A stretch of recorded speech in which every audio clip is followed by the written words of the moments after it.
Hola, bienvenidos a Universidad Crítica, el programa creado y conducido habitualmente por el doctor Avelino Porto.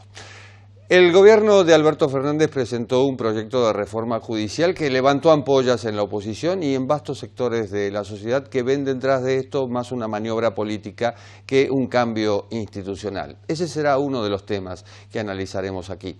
Otro, ¿cómo están las provincias? ¿Qué pasó con el consumo durante la pandemia y cómo se prevé que será la desescalada, es decir, la salida de esta situación de COVID-19? Y uno más, Colombia.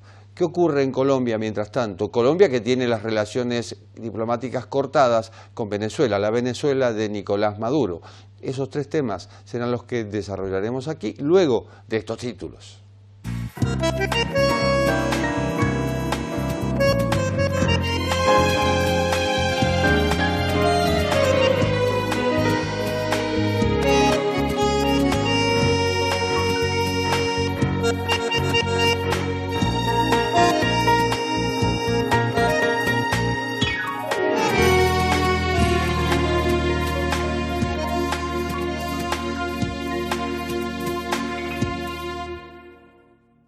El gobierno de Alberto Fernández se propone una reforma judicial, controvertida, por cierto, con matices políticos que alteran en cierto modo el espíritu de la reforma en sí.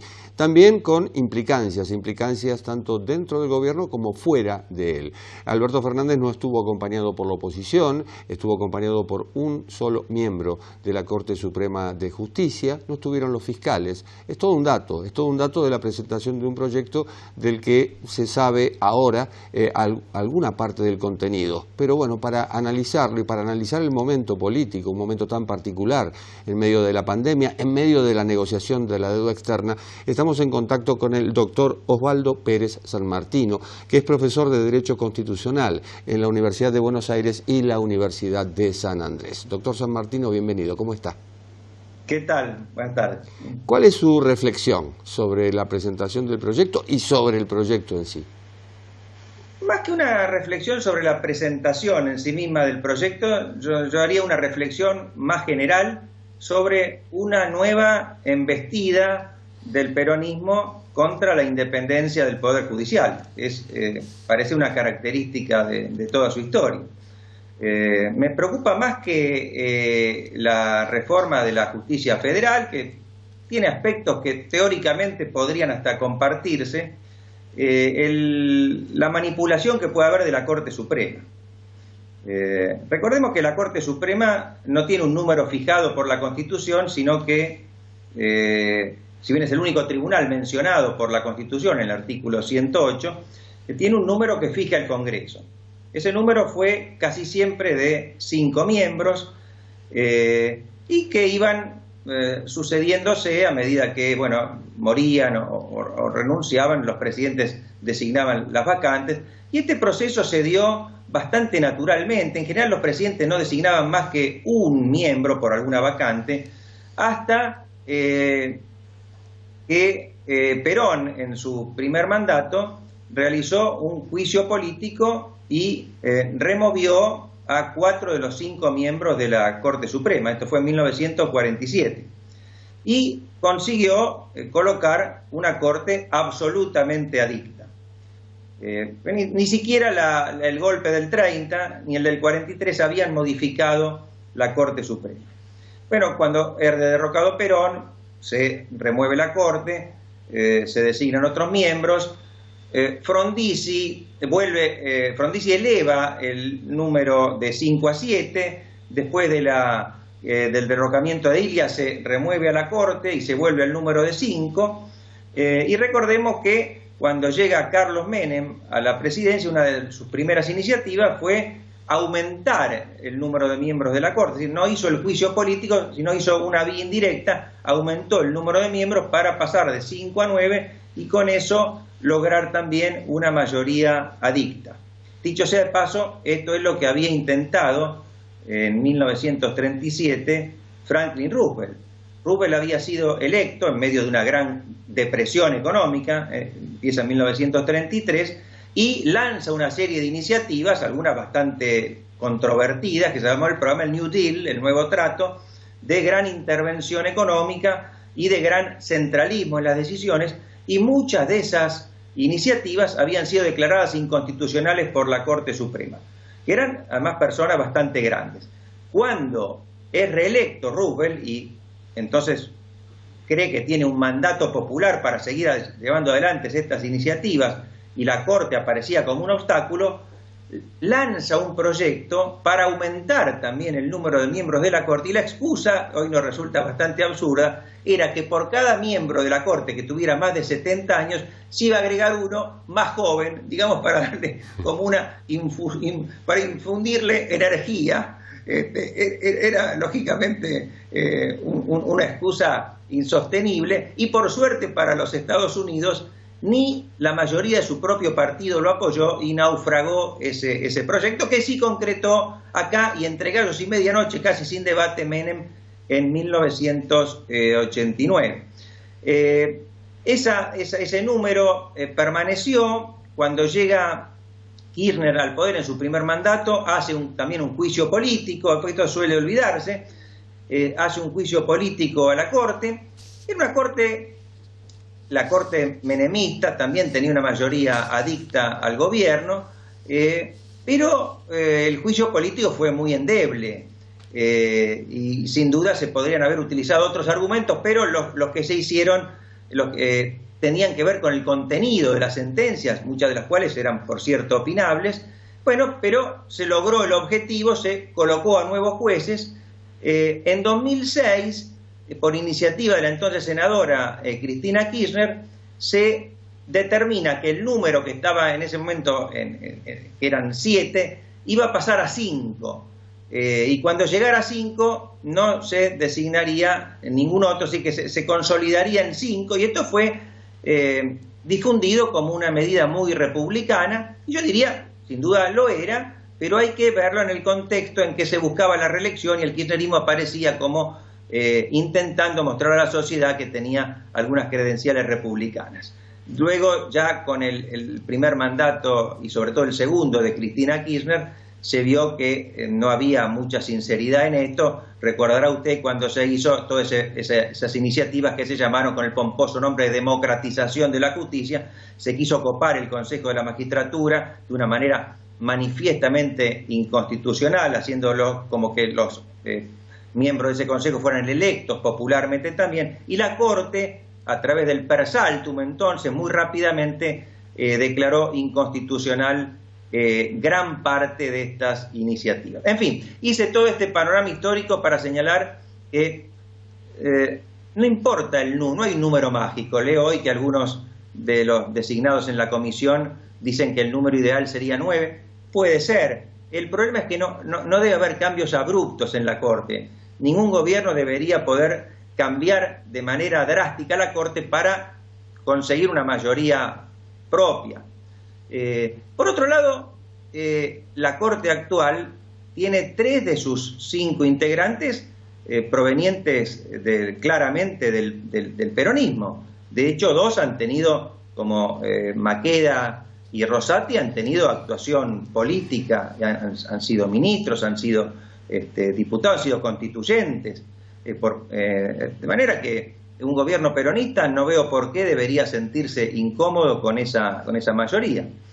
La diferencia con Estados Unidos, del cual tomamos la letra constitucional aquí en Argentina, es que la Corte o la composición de la Corte no se modifica desde 1869, más allá del intento de Roosevelt. ¿Cuál es el apuro en Argentina? Exactamente. Y porque ellos tienen, digamos, ciertas reglas claras. También todos saben que se vota el primer martes o el segundo martes de noviembre, ¿no? Y siempre pasa así, o sea, las reglas básicas de juego no se modifican. Acá estamos viendo, por ejemplo, en materia electoral, cada gobierno ve si le conviene la determinada fecha, si le conviene que haya paso o que no haya paso, y lo mismo y cuando estaban en la oposición decían una cosa y cuando llegan al gobierno dicen otra. Entonces estamos en una constante incertidumbre, y lamentablemente esas incertidumbres institucionales no solo nos deberían preocupar a quienes por nuestra especialidad nos dedicamos a ellas, sino a toda la ciudadanía, porque parte del riesgo argentino, parte de la incertidumbre, parte de nuestros problemas para crecer, hace más de 10 años que la Argentina no crece económicamente, parte de la falta de atracción de inversiones, está en esa inestabilidad institucional. Yo creo que con estas iniciativas el gobierno, justamente en un momento en que está en una situación económica dramática, tanto por la pandemia como por problemas ya que vienen de larga data, en medio de la negociación de la deuda, cuando necesitamos llevar confianza no solo a los argentinos, sino al resto del mundo en nuestra capacidad de cumplir los compromisos, aparece una nueva iniciativa que intenta, porque por más que se lo quiera disfrazar, yo quiero ser muy claro en lo que opino en esto, intenta nuevamente subordinar la justicia al poder político. Bueno, una democracia electoral no necesariamente es una democracia republicana, es decir, que respete las instituciones. Ese es un dato. El otro dato, ¿qué beneficia a la justicia la duplicación de juzgados federales, por ejemplo? Es uno de los puntos del proyecto, entre tantos. No se entiende, sobre todo porque está en marcha un proceso de viraje del sistema inquisitivo al acusatorio, que se va ir dando gradualmente. Es decir, en el sistema acusatorio, como tienen los Estados Unidos, por ejemplo, el rol más importante en la sustanciación de los procesos penales lo tiene el fiscal. Por lo tanto, lo que habría que poner el acento es en los fiscales, es en el Ministerio Público, más que en los jueces, y no se entiende qué estudios se han hecho para duplicar la cantidad de jueces, que además va a ser un gasto muy importante, insisto, una vez más, en momentos en que la Argentina está atravesando una crisis económica gravísima. Así que la única explicación plausible es que lamentablemente quieren poner más jueces de su mismo color político. Y agregaría en cuanto a esta comisión de notables, ¿no? En primer lugar, bueno, por supuesto el Ejecutivo tiene derecho a hacerse asesorar por quien quiera, pero llama mucho la atención, en primer lugar, que haya varios penalistas. La Corte no es un tribunal especialmente penal, sino básicamente de control constitucional. Y además, la presencia del abogado, de la presidenta, el abogado defensor, de la vicepresidenta de la Nación, en causas de corrupción gravísimas, bueno, no alienta, digamos, ninguna perspectiva de mejoramiento del servicio de justicia. Yo no tengo nada personal contra el doctor Realdi, no lo conozco y sé que tiene una trayectoria muy destacada en el ejercicio de la abogacía, en el ámbito del derecho penal, pero objetivamente hoy está en una función que hace incompatible que él pueda asesorar sin que toda la ciudadanía sospeche que ese asesoramiento va a tener una repercusión en el interés concreto de su defendida. Hasta donde se entiende ese consejo asesor, que efectivamente está compuesto por penalistas, ese consejo asesor comenzaría a trabajar luego de la aprobación del proyecto de ley, es decir, no interviene en el proyecto que se envía al Congreso. Claro, el consejo sería básicamente para estudiar el funcionamiento de la Corte, ¿no? No tanto, creo, quizá me estoy equivocando, no leí en detalle el proyecto, pero no tanto sobre la modificación de la justicia federal. Pero a mí me preocupa en verdad más el tema de la Corte. Hay algunos constitucionalistas en ese consejo, pero a mí me parece que yo no le niego el prestigio académico que cada uno tiene, pero lo que hará es legitimar una decisión de antemano ya adoptada por el presidente o acaso por la vicepresidente, que evidentemente tiene un interés particular en avanzar sobre estas cuestiones institucionales. No estoy diciendo nada extraño porque desde el Instituto Patria y todos sus satélites permanentemente proclaman su rechazo por lo que ellos llaman el Estado liberal. Y aunque se enojen a veces cuando se les indica que quieren ir hacia Venezuela, son ellos mismos los que han siempre manifestado su adhesión a esos regímenes populistas autoritarios. Ellos lo han dicho en infinidad de documentos. Es decir, ¿por qué no le vamos a creer cuando ellos hablan de que esa es su intención? Doctor Sanmartino, designar jueces siempre ha sido una herramienta de poder y sobre todo ha sido un arma de negociación con los gobernadores, con los senadores, con las provincias en general. ¿Se está buscando eso? Sí, acá hay que tener en cuenta además que si bien para modificar el número de miembros de la Corte se requiere una mayoría simple, es una ley que no tiene una mayoría calificada del Congreso, para designar jueces de la Corte Suprema se requiere 2/3 de los miembros presentes del Senado. Esta es una modificación que introdujo la reforma constitucional de 1994, yo diría una muy buena modificación. Suele tener mala prensa esta reforma, pero creo que ha tenido algunas innovaciones interesantes que nos han salvado de ir hacia proyectos mucho más autoritarios.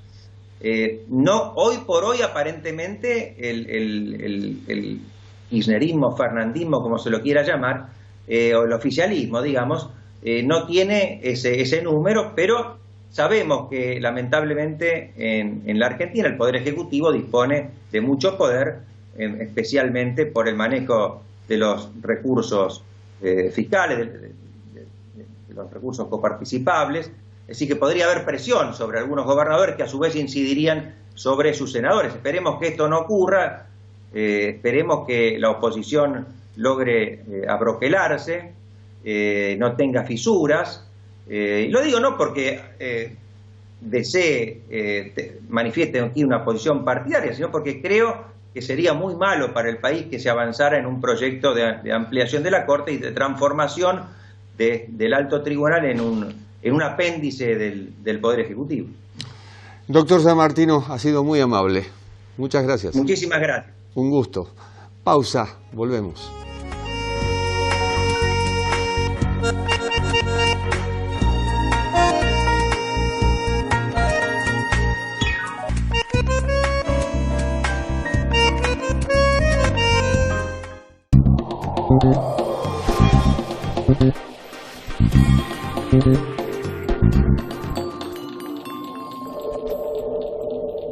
Elegí tu carrera de grado y cursa online Arquitectura, Psicología, Contador Público, Economía, Derecho, Universidad de Belgrano. Ingreso agosto 2020.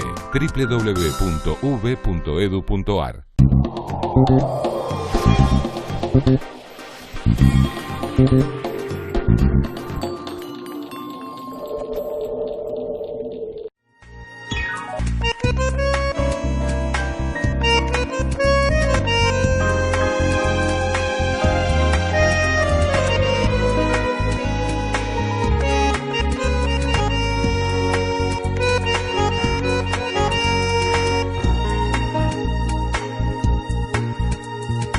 Y hablábamos de las provincias, y no todas las provincias son iguales. Hay algunas que están mejor, hay algunas que están peor. No estoy hablando solamente de la pandemia, estoy hablando de las proyecciones económicas, sobre todo de esas provincias. Bueno, sobre este tema, Claves, Información Competitiva, ha realizado un minucioso estudio sobre consumo, sobre oportunidades, sobre comercio electrónico, y estamos en comunicación con el contador Nelson Pérez Alonso, que es el presidente de Claves, Información Competitiva, y es contador público por la Universidad de Buenos Aires. Hola, Nelson. ¿Qué tal? ¿Cómo estás, Jorge? Muy bien, gracias. Si pudiéramos comparar las provincias, ¿cuál está mejor, cuál está peor? El tema es la estructura de los sectores se da de manera diversa en el país. Entonces, como hay una distribución geográfica diferente, hay provincias que tienen sectores que se han visto menos afectados y que tienen mayor potencialidad de recupero en la salida de esta cuarentena y de esta crisis que obviamente vivimos, además de la crisis económica. El tema de la pandemia y la cuarentena obviamente afectó a muchos sectores. Hay provincias como la provincia de Buenos Aires o la provincia de Santa Fe, donde el tema agropecuario, digamos, nunca paró. Hay provincias como estas que tienen una producción de alimentos que es de los sectores que siguen de alguna forma tirando en el consumo, mientras que hay otras que tienen sectores, como el caso de Chaco, Corrientes, vinculados por ejemplo al tema de la madera, vinculado al tema de muebles, y todo lo que son bienes durables están por supuesto más castigados. Las provincias que tienen algún tipo de desarrollo vinculado con la cadena automotriz, caso de Córdoba, tienen complicaciones en este tema. Las provincias como Misiones o Tierra del Fuego, donde tenemos a buena parte del mercado vinculado al sector del turismo, todo lo que es hotelería y turismo internacional, obviamente hay mayores dificultades para la recuperación. Por eso es que nosotros hicimos un análisis de cerca de 63 sectores, cruzada por las 24 provincias, para tratar de darle de alguna forma una brújula, una guía a algunas compañías para tratar de surfear y organizarse en esta post-cuarentena, post-pandemia y ver dónde están las oportunidades. ¿Y dónde están las oportunidades? Y como te decía, básicamente en encontrar sectores que la dinámica es positiva, como por ejemplo el sector químico. El sector químico en una parte está distribuido en la provincia de Buenos Aires, en algo en el sur de Córdoba, y en ese sector y en esas provincias tenés oportunidades. El sector de la minería, comparado con lo que ha sido golpeado el sector petrolero, digamos un sector que tiene posibilidades y lo encontrás bastante fuertemente en la zona de Neuquén y en el área de Chubut. Entonces, otros sectores, el caso del limón en Tucumán, lo tenés con, digamos, obviamente indicadores positivos. Y bueno, este es un poco el panorama general. Es muy extenso porque en realidad, como te decía, lo resumimos en 63 sectores, pero en realidad hay una apertura por los códigos de AFIP en 930 actividades económicas. Y la base de datos con la que estuvimos trabajando, que es la base de datos de todas las compañías del país, que son 814.000, digamos, uno tiene que armar en función del producto que está vendiendo, donde mejor puede encontrar aquellos sectores y empresas que pueden llegar a comprarlo. ¿Notás alguna intención o anhelo de descentralización, es decir, de salir de la ciudad de Buenos Aires y sus alrededores?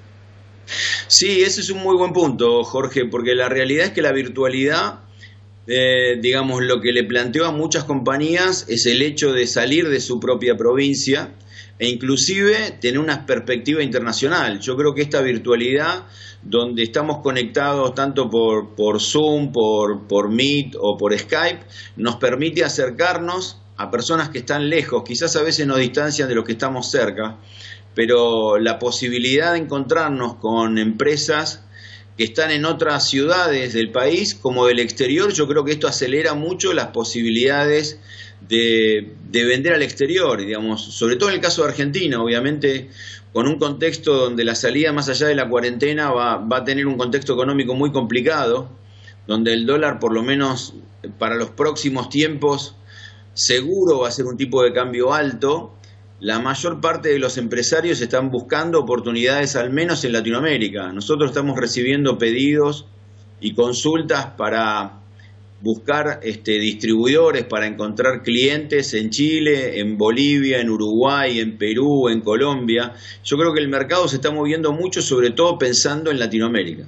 Hablas de la virtualidad y la verdad es que el servicio de Internet no es parejo en todo el país.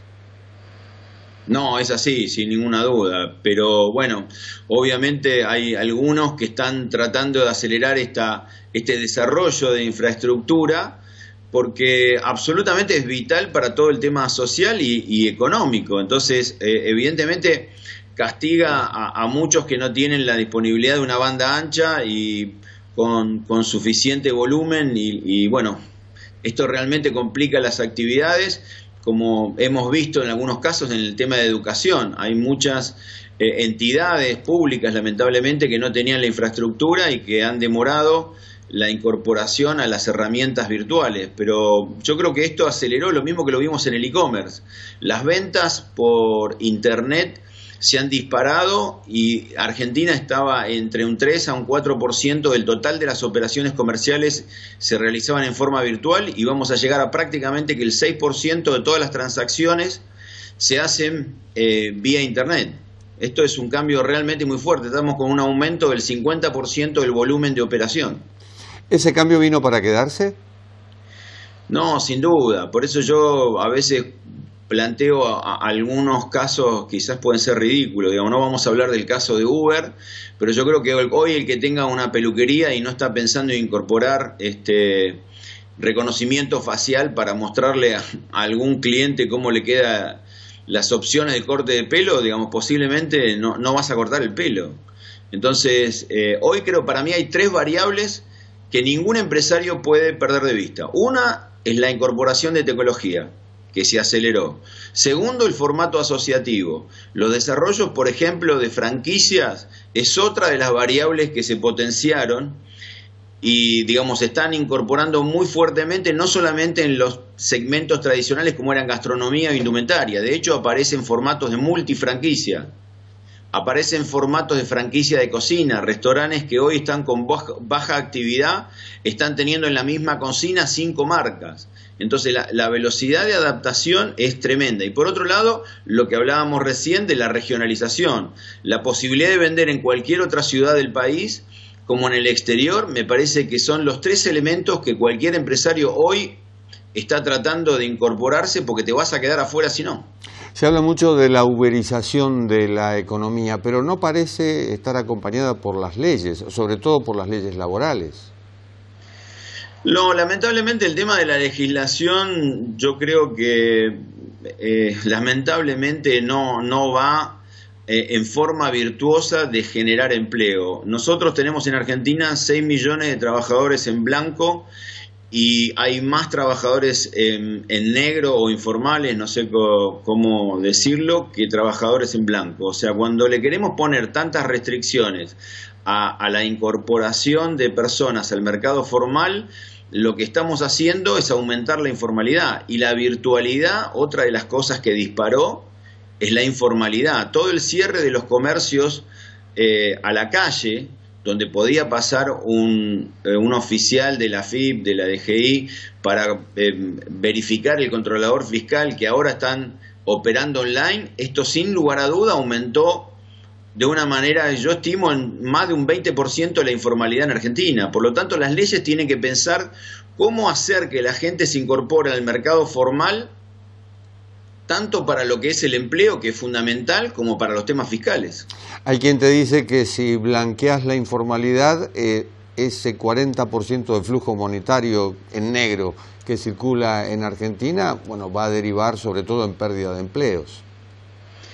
Bueno, quiero decir que, insisto, de vuelta, hay más de 20 millones de personas económicamente activas y solo 6 están formalmente trabajando, con lo cual si simplemente hacemos, hay 3,5 millones de personas en el Estado, hay 500.000 autónomos y 1,5 millones de monotributistas. Si hacemos una suma simple, te da que hay 7 millones de personas full negro, no horas extras en negro, con lo cual me parece que deberíamos pensar, porque lo que estamos haciendo como argentinos, más allá de un partido o de otro, los últimos 30 años lo único que hicimos fue aumentar la informalidad. Entonces, algo como argentino estamos haciendo mal. En este estudio sobre proyecciones post-COVID que han realizado, te preguntaba qué provincia está mejor y qué provincia está peor. También te pregunto qué provincia es más prolija y qué provincia es más desprolija en esta materia. ¿Qué provincia es más? Desprolija. ¿Prolija? Prolija y desprolija. Bueno, es muy difícil. Yo te diría que la formalidad o informalidad es un rasgo promedio nacional. Te diría que los análisis que hicimos, en general la formalidad aumenta en los grandes centros urbanos. A medida que empezás a irte de las grandes ciudades, la informalidad aumenta. Te podría decir que en las grandes ciudades como Buenos Aires, Rosario, Córdoba, Mendoza, los niveles de informalidad, por distintas mediciones que hemos hecho en otras oportunidades, podías encontrar sectores entre el 30 y el 40% de informalidad, mientras que te ibas cada vez más a ciudades del interior y la informalidad, hay casos donde, esto no es exacto, son estimaciones que uno termina armando, pero llegamos a zonas donde la informalidad estaba alrededor del 70%. Hablabas de tendencias y te pregunto, ¿el consumo ha cambiado en los últimos meses, digamos? Sí, el consumo cambió conceptualmente muy fuertemente. Primero se dispararon las ventas de los supermercados, aunque parezca mentira, no cayeron, sino que aumentaron. Obviamente se derritieron y cayeron muy fuertemente las ventas en todos los productos o temas durables.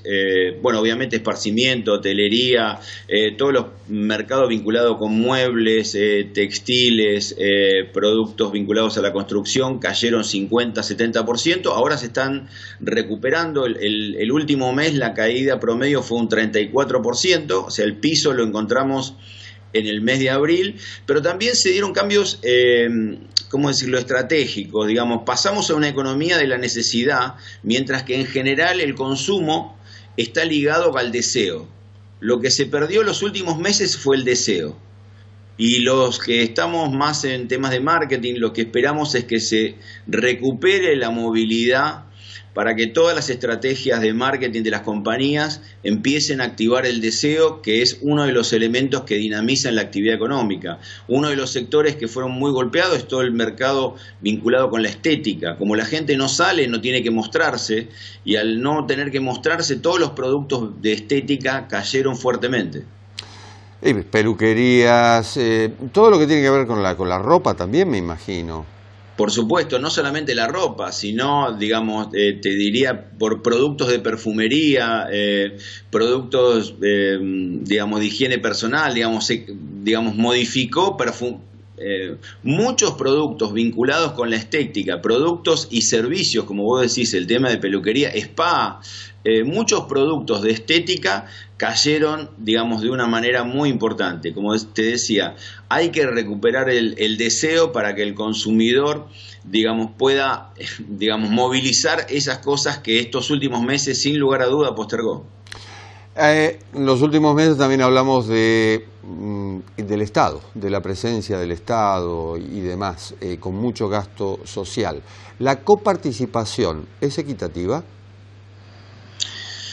Bueno, quizás no soy un experto en temas de coparticipación, quizás hay diferencias, pero yo creo que, como dicen algunos de los economistas que puedo llegar a compartir, como argentinos y como sociedad, en los últimos 10 o 20 años triplicamos el gasto en dólares per cápita. O sea, por cada argentino hoy estamos gastando 3 veces más en dólares que lo que gastábamos hace 20 años atrás.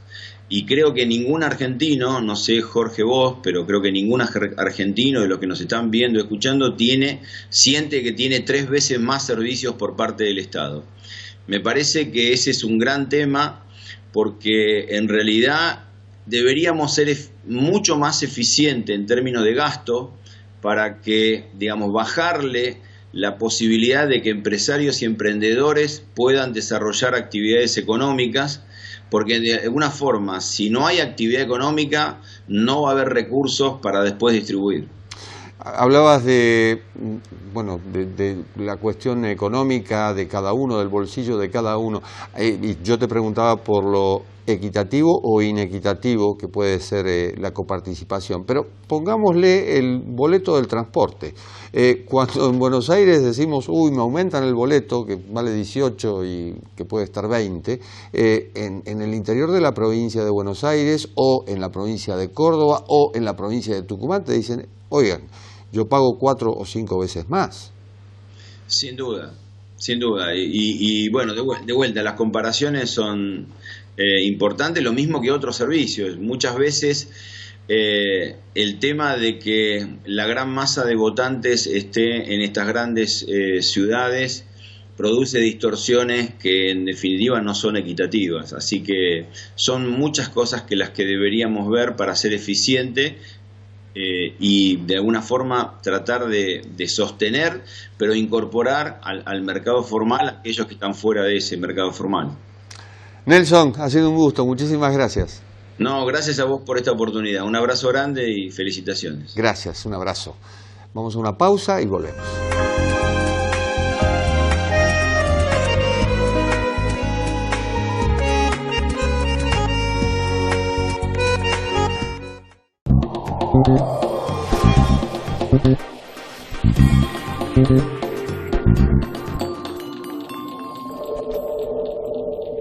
Elegí tu carrera de grado y cursa online.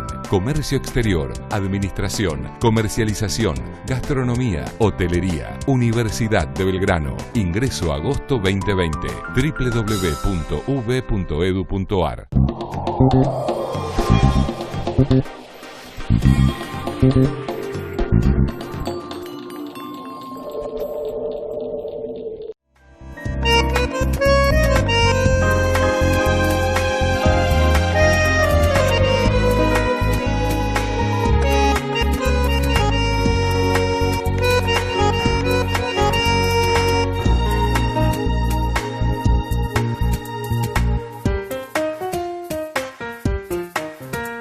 Cada país maneja la pandemia según su criterio, es decir, no hay una pauta unificada. De hecho, bueno, la cuarentena dura en algunos sitios más que en otros. En Colombia, Iván Duque, el presidente, acaba de anunciar que durará hasta el 30 de agosto, con alternativas, es decir, con actividades que se pueden desarrollar, pero con una situación crítica, sobre todo en Bogotá y otras ciudades. Mientras tanto, Colombia tiene una particularidad, limita con Venezuela.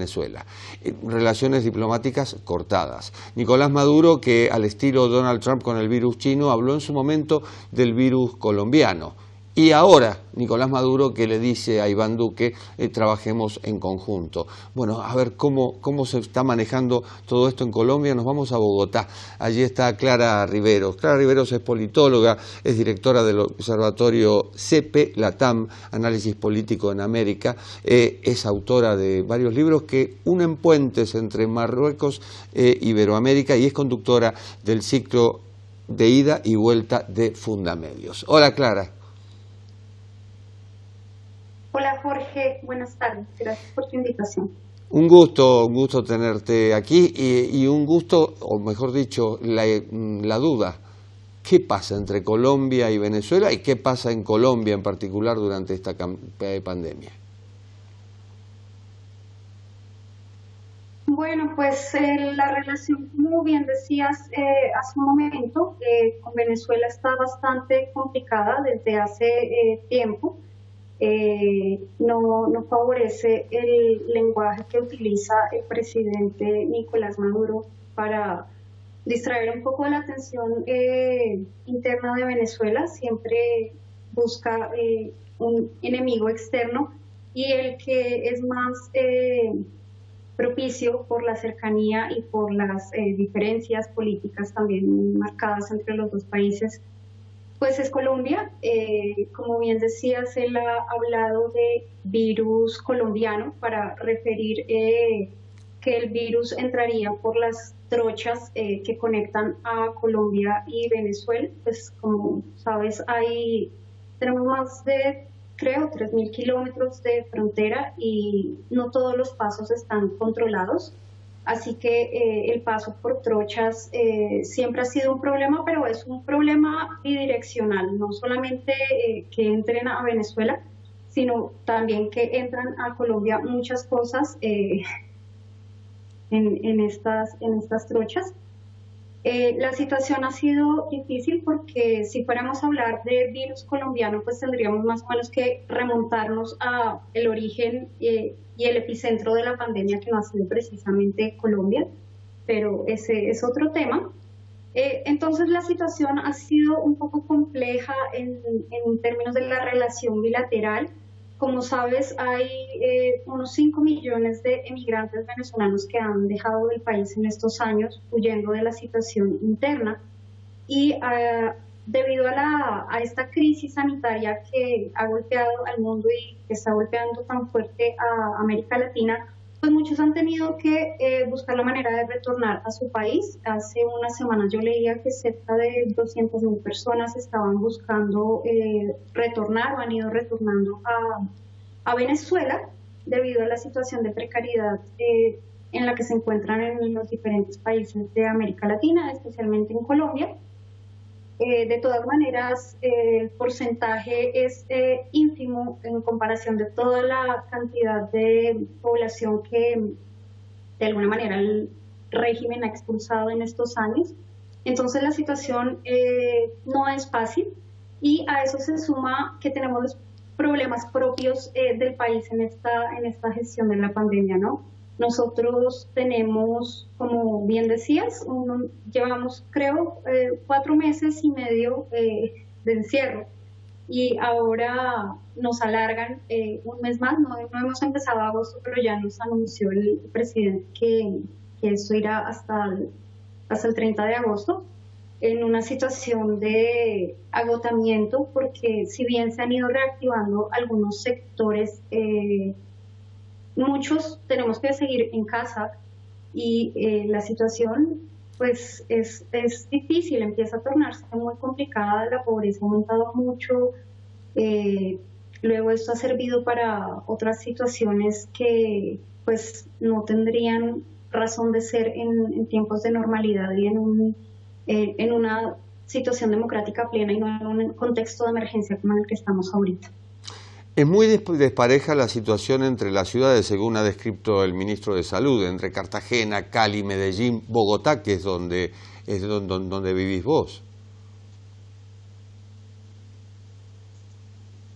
Bogotá tiene ahorita la mayor tasa de contagios. Tenemos alrededor de 100.000 contagios solamente en Bogotá, con un total de casos de 9.400 personas en esta pandemia. Y lo que, digamos, ya es como una pregunta en algunos sectores de la opinión, tiene que ver con, hemos tenido una cuarentena bastante estricta, bastante larga, y aún así ya entramos en uno de los 10 países con más contagios a nivel global. Algo está fallando digamos, en estas medidas. Durante varios meses pues se advirtió que buscaba como frenarse de alguna manera la tasa más alta de contagios, pero lo cierto es que siguen aumentando, así como el nivel de muertes. Ayer, por ejemplo, murieron 380 personas. Entonces la situación es muy complicada porque parecería que si bien no podemos decir que había un gobierno que estaba perfectamente preparado para asumir este desafío y esta emergencia sanitaria, pues algo no ha estado funcionando completamente bien. Después de una cuarentena tan larga, los contagios se han disparado mucho. Particularmente afectó en el mes después de mediados de junio, particularmente después del 19 de junio, que hubo una medida del gobierno de hacer el día sin IVA y vimos oleadas de gente en los supermercados de cadena, en las tiendas de tecnología, comprando televisores, comprando muchísimas cosas sin las medidas sanitarias indicadas. Pues después de esto se ha generado una gran... han aumentado drásticamente los contagios. Entonces, claro, esto ha suscitado malestar porque de un lado es insostenible. ¿Cuánto tiempo más puedes mantener a la gente encerrada en un país que, como otros de América Latina, tiene una elevadísima tasa de informalidad y que la situación de la gente está en unas condiciones muy precarias? ¿Cuánto tiempo más puedes mantener a la gente en casa? Tenemos en algún momento que volver a la vida normal y a tratar de trabajar para sobrevivir, ¿no? El Día Sin IVA es un clásico anual en Colombia. Ahora me pregunto, ¿cómo está la popularidad o la aceptación del presidente Iván Duque? Pues mira, la popularidad ha tenido variaciones como la pandemia, porque si vamos el presidente Duque en pocos días va a cumplir 2 años de gestión. Cuando él cuando él se posesionó, tenía la popularidad alrededor del 47%. A comienzo de este año, cuando llevaba 1 año y medio de gobierno, su popularidad había bajado hasta un 23-24%. Y de alguna manera, esta coyuntura de la pandemia, acompañada de una estrategia comunicativa en la que hubo una fuerte inversión económica, el presidente también ha hecho un programa diario en las tardes para tratar de crear como cierta cercanía con la gente, le ayudaron a mejorar su imagen entre abril y junio. Hubo un repunte en la imagen del mandatario, incluso hubo un momento en que llegó a estar arriba del 50%, pero eso en el mes de julio otra vez ha empezado a bajar considerablemente y probablemente seguirá bajando el nivel de aprobación tanto de la gestión de la pandemia, después de haber tocado un pico bastante alto, incluso superior al 60%, porque a medida que la situación se alarga, que no hay perspectivas, que no hay claridad respecto a nada y que las condiciones de vida se hacen más precarias para los sectores, pues esto no va a favorecer la imagen del presidente. Clara, ¿qué cambió en Colombia desde la firma de los acuerdos de paz con la FARC hasta antes de la pandemia? No incluyamos esta situación tan atípica que estamos viviendo. Pues mira, esa es una gran pregunta porque la situación que se vivía en el país hasta antes de la pandemia era de gran polarización y uno de los temas justamente es el acuerdo de paz con las FARC. Como sabes, el partido del presidente Duque pues es el partido del expresidente Álvaro Uribe, que ha sido el férreo detractor de esta negociación. Entonces ellos se propusieron cambiar y modificar lo acordado. Esto ha generado una situación de crispación social porque de alguna manera se reclama que hay, pues los acuerdos y los pactos se hacen para respetarse y cumplirse. Entonces, en esa medida, el gobierno ha tratado como de jugar 2 juegos, uno internacionalmente, porque todo el mundo apoyó el proceso de paz. En ese sentido, entonces el presidente tiene un discurso internacional de apoyo al proceso de aplicación de los acuerdos, pero internamente como lo que mueve y agita su partido es que tienen que hacer modificaciones y como embates constantes al proceso, pues eso ha generado una situación de polarización y de crispación social que estaba muy fuerte hasta antes de la pandemia. Hay que recordar que Colombia, como otros países de América Latina, terminó el 2019 con importantes movilizaciones y protestas sociales por diferentes causas, entre ellas esta, y pues de alguna manera toda esta coyuntura de la pandemia le ha favorecido la situación. O sea, para un gobernante será más fácil si tiene a la gente encerrada en sus casas con una razón de fuerza mayor como esta pandemia. También para pasar, de alguna manera para gobernar por decreto, que es lo que ha venido pasando, porque los poderes no están funcionando a pleno. Hay un Congreso que sesiona de manera virtual y a veces esto es casi que un chiste, no hay control político o muchas veces se quedan dormidos, el presidente de la sesión no da la palabra a la oposición. Y entre tanto, en estos meses de pandemia, pues el presidente ha pasado unos 100 decretos que muchos no tenemos la claridad de qué es lo que está pasando. Entonces, toda esta situación que no es solo en Colombia, la vemos en América Latina y en diferentes países, ha favorecido un escenario que afecta completamente la democracia, la división de poderes, la institucionalidad, los equilibrios, porque otorga la situación de emergencia otorga demasiados poderes a los mandatarios, a los poderes ejecutivos, y esto pues afecta sobre todo la condición democrática, vacía de sentido la democracia, que es lo que hemos estado viendo aquí como en otros lugares. Nunca una situación de excepción pues va a ser favorable para la democracia. Hablabas de América Latina, de la cual sos experta, y bueno, hay un cambio de época. Andrés Manuel López Obrador en México actúa en forma opuesta a lo que hace Duque en Colombia, es decir, con apertura y con llamado a las fondas a la gente, y tienen consecuencias lamentables. En Chile el gobierno de Piñera está en horas bajas, esto también por protestas como las que había en Colombia previas a la pandemia. Bolivia es una indefinición permanente, hay fecha para elecciones pero no se sabe muy bien qué es lo que va a ocurrir, y así sucesivamente. Se están aprovechando algunos gobiernos de la pandemia para llevar adelante medidas que de otro modo no podrían llevar adelante.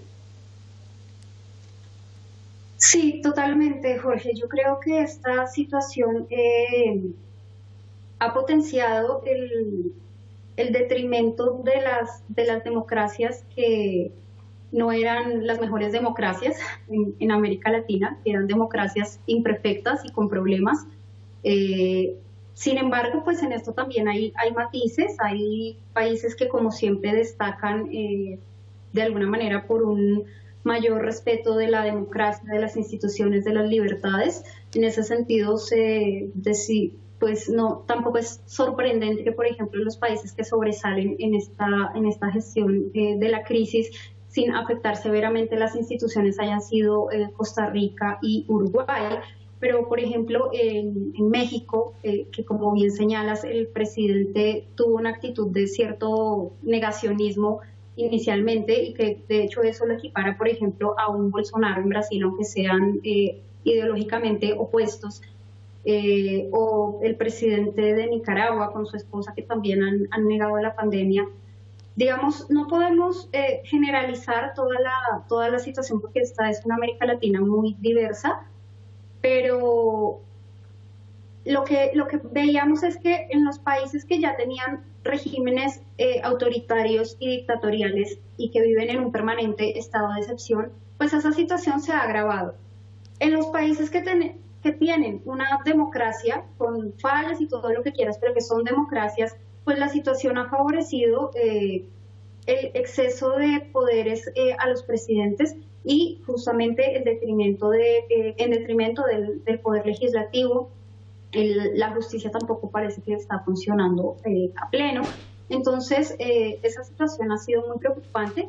Colombia, diríamos que es un país que está en el medio, o sea, no llega a los niveles de El Salvador o de México, como hemos visto, que pues también hay muchas críticas con el presidente Andrés Manuel López Obrador, que de hecho lo que se citaba en algún análisis bastante extenso de Enrique Krause hace unas semanas es que ningún presidente del México moderno ha acumulado tanto poder. Y yo esta semana tuve ocasión de entrevistar a algunos periodistas y escritores mexicanos que corroboraban estas observaciones de Krause. Entonces, diríamos en términos comparativos, sí, pues Colombia no ha sido el peor país ni el que se hizo más autoritario, pero sí hay muchas cosas que fallan.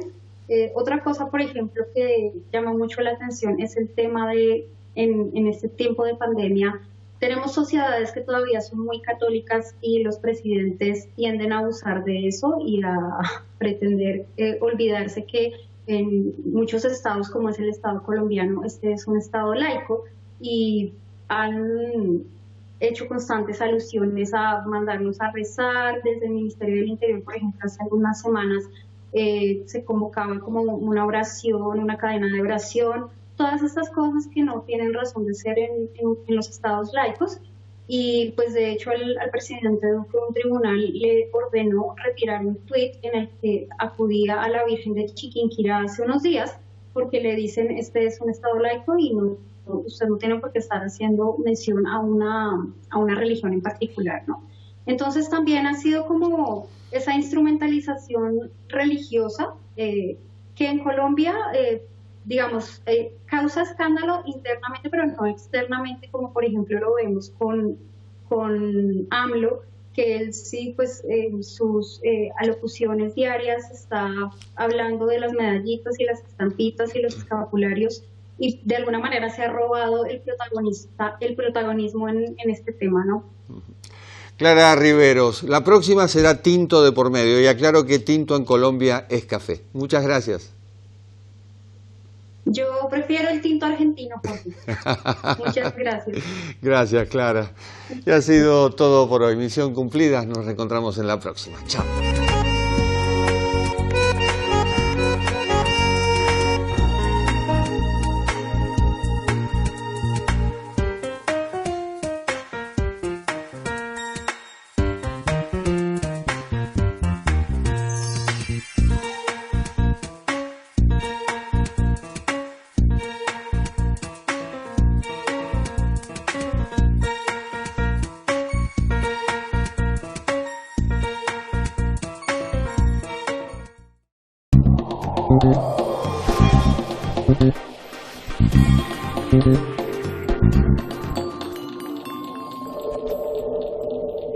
Elegí tu carrera de grado y cursa online Arquitectura, Psicología, Contador Público, Economía, Derecho, Universidad de Belgrano. Ingreso agosto 2020. www.uv.edu.ar